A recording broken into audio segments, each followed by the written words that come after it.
Welcome to the Season in Review. I'm Mavericks Vice President of Communications, Patrick Armstrong, along with Coach Hillman. We're going to ask Coach some questions about the season and what we're going to do moving forward. So here we go. Coach, welcome.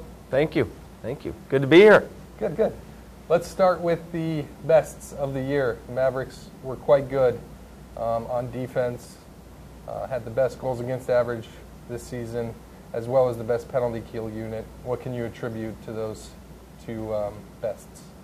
You know, as we looked back on year one and saw the area, we immediately addressed that we needed to retool the whole blue line. And although we were interested in bringing a few guys back, we knew we had to go out and get some new defensemen. And then came the big question when Charlie Effinger decided he wasn't going to come back, and people were really worried we'd be able to respond and then be just as good in goal as we were. And so there's where the summer started last year, and we went out and made some key acquisitions, we thought, to get bigger and stronger on the blue line.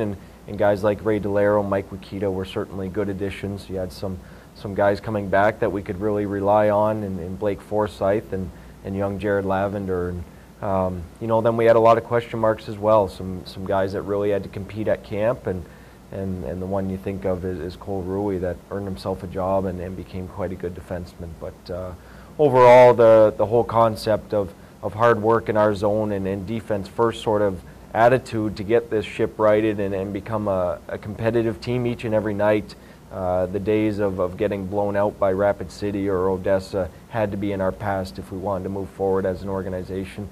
And obviously you need strong defense, strong team atmosphere, and taking pride in their defense, but also you need great goaltender.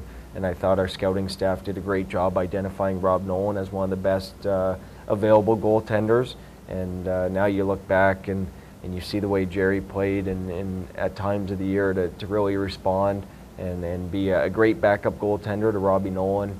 And you go back now last year with Charlie Effinger, and then this year with Robbie Nolan, we've had some great goaltenders between the pipes over our first 2 years as a program.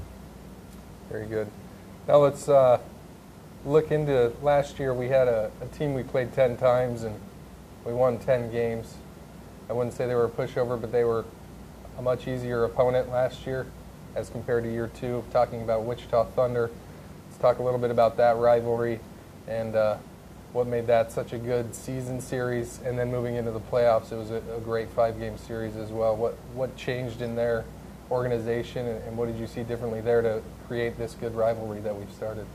Well, we're excited to have a team located so close to us that's become our number one rival.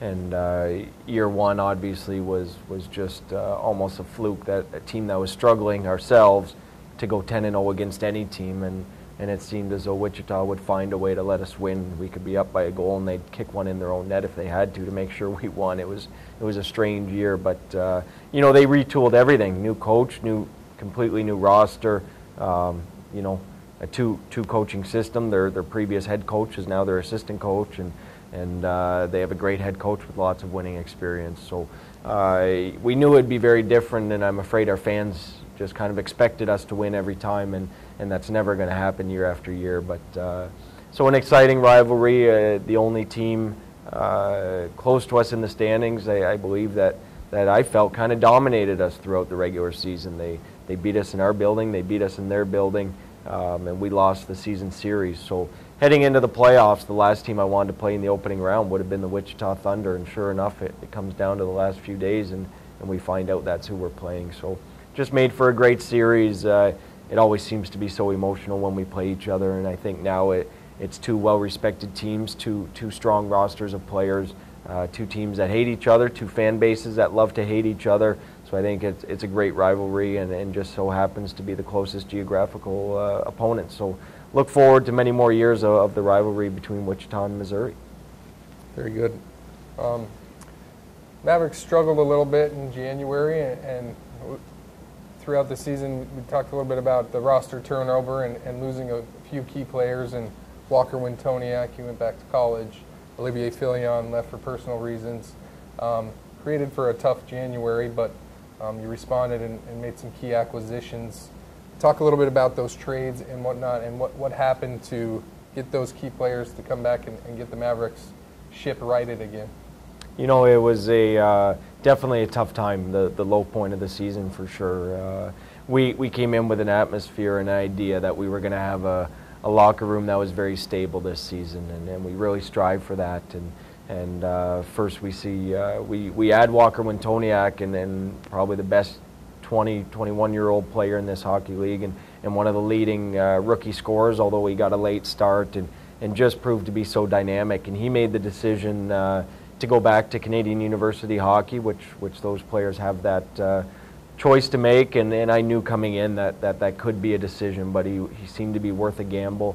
We had a great recruit on him, and just knew he'd add a lot to our team. So we lost him, and then shortly after the departure of Olivier Filion, and Olivier was a guy that had the puck on his stick a lot, and a guy we really leaned on to be a leader. So you take two of your first-line guys within a couple weeks, and it really was tough and took some time, and we knew it would take some time, and the players in this locker room knew it would take some time, but you find those pieces again and start to add guys, and what we're able to do is add some good young players that really had a positive effect, and we were able to make a couple big trades that we think really brought us up to be one of the best teams in the league, and kind of strengthened our team, certainly from the place where we were struggling, but I believe we got to be the very strongest team we've ever been right towards the end of the season. But you know, trying one trade and that didn't work out, and then moving that same player and getting two great players,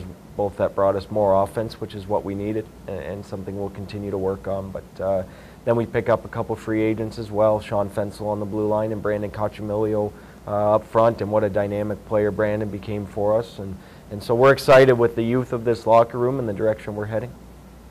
Speaking of the youth, we had 4 rookie hat tricks this season, starting with Wintoniak. Andrew Courtney had one, and Cacciamilio had a pair. 5 total if you count second-year player Nick Sirota, so that youth really showed up with those hat tricks this year.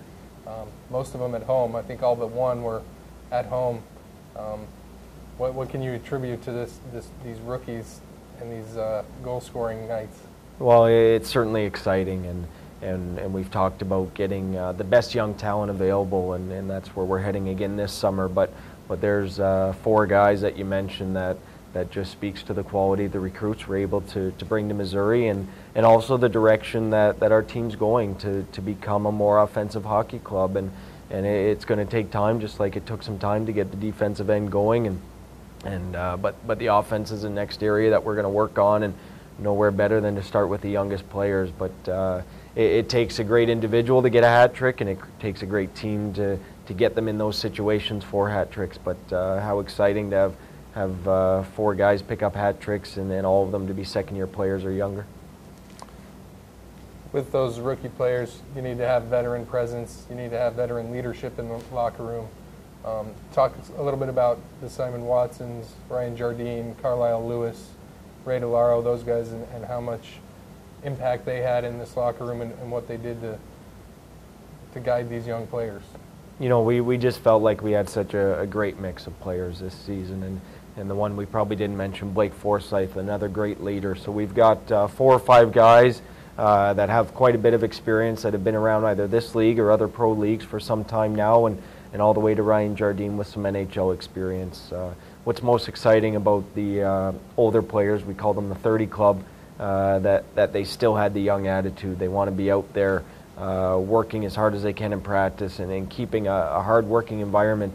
And then one of the things we're probably most proud of over the season is being named the 2nd hardest working team in the league by our peers. And you know, that's a real testament to those guys, the leadership of this hockey club, that keep everybody focused. We want to have fun here, but we want to work real hard and be a tough team to play against. And those 5 guys really showed us the way.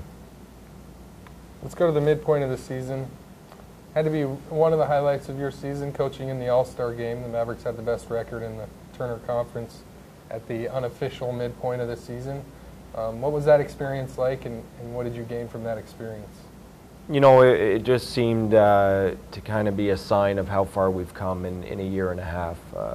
To think back to the gruesome start we had in year 1, 0-5, and then I believe 2, 7-1 coming off our 9-game road trip before this building even opened, and to just think back to then and the number of players that we had to go through to find the right guys in this locker room, and then to get off to a decent start in year 2, but really for the guys to kind of get together and decide we were going to be one of the top teams in this league. So as you mentioned, that the halfway point to be right in the heap, there were 2 or 3 teams within a point or 2 of each other. It's not like we were 5-6 points ahead of everybody, but we were right there with the big boys, so to speak, with Colorado, with Rapid City, and so again, it showed a year ago we were getting blown out by teams like that. Now we're sitting right neck and neck with them for the conference lead. So an exciting time, and of course the All-Star game was an exciting time to see Robbie Nolan in net, to see Nick Sirota, and again voted on by our fans to get him there, and a player deserving to be in the All-Star game. So to be the team with the most representation was more of an honor than myself being there, and of course the coach isn't there without the team playing great hockey. So it was great to know the team was really buying into what we're doing here in Missouri. Well, you mentioned Robbie Nolan. We had a pair of Mavericks players earn very prestigious Central Hockey League awards, one being Robbie Nolan, Most Outstanding Goaltender for the Central Hockey League for this past season, and Simon Watson winning the Man of the Year. Speak a little bit on both of those awards and how much they mean to this organization. 2 great awards, and really the 2 first individual awards that any of our players had picked up. And first of all, Goalie of the Year, for he's got to be a great goaltender, and he was. There were some nights when we weren't very good, and a goaltender can steal games for you, and that's what you need if you're going to be one of the top teams in the league.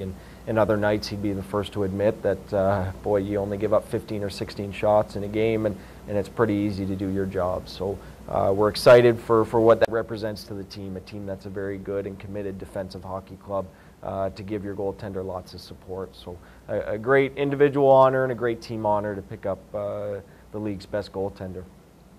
Simon Watson, you certainly can't say enough. The Man of the Year award to the Missouri Mavericks is the #1 award we would hope that one of our players could even be in the running for, and there's been no one that around the league that's better exemplified a Man of the Year than Simon Watson, and we've had a lot of our players really buy in and do what they really should be doing in this community, and going way above and beyond being a professional hockey player, but interacting with the community and doing lots to help promote the game of hockey at the youth level, the grassroots level. But Simon took that one step further and really got involved in some charitable organizations, and really that's what it is to be a Maverick. And now we've got a great role model for future players, and they know what sort of standard that Simon has set, and that's what we expect from our players, and that's what we've been searching for. And sort of after only 2 years have a player recognized as the Man of the Year is really an incredible honor for Simon, and we're extremely proud that he's won